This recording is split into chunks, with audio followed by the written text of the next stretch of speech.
As night has now fallen in Ukraine, what we're going to see during the course of tonight are the main elements of the Russian forces appearing and getting ready for battle in Kyiv.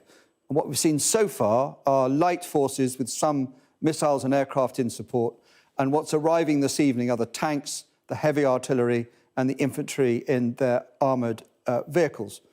So we need to have a look at what the battle for Kyiv really means. And on this next map, begin to see a city 3 times the size of Manchester, home to more than 2.8 million people, which is about to be the subject of a major battle.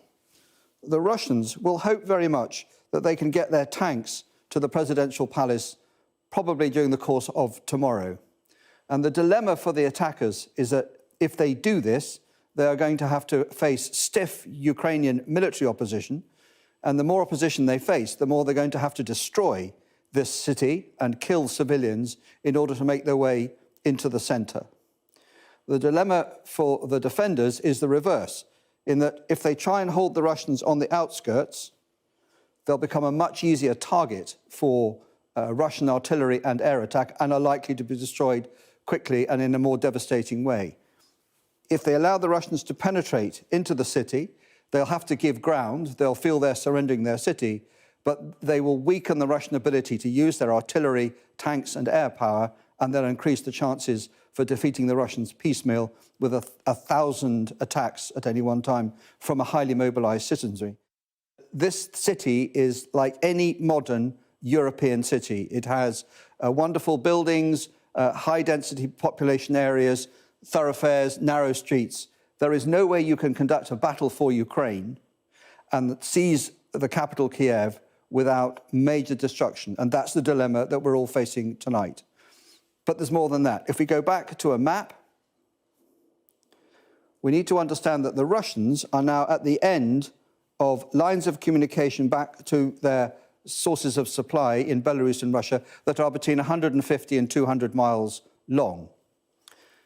That means that for these length of those roads, Russian trucks are moving fuel, ammunition, spare parts and food into the battle zone. And that presents a very rich array of targets for the Ukrainian opposition. So the Russians have now not just got to fight for Kyiv, they've got to secure these very long lines of communication. The third issue is the battle for the east, which is quite different.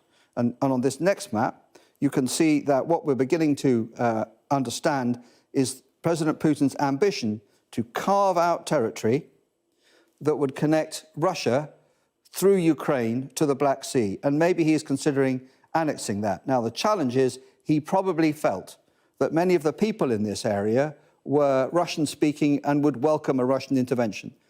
As we've seen during the course of the day, that is not the case. But the issue that's coming up over the next few days is how much of this area of eastern Ukraine is effectively annexed by Russia.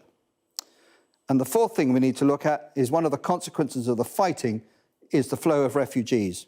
And what we're seeing already are people fleeing mostly Western Ukraine to arrive in NATO countries. So far, we believe around 120,000 have made that journey.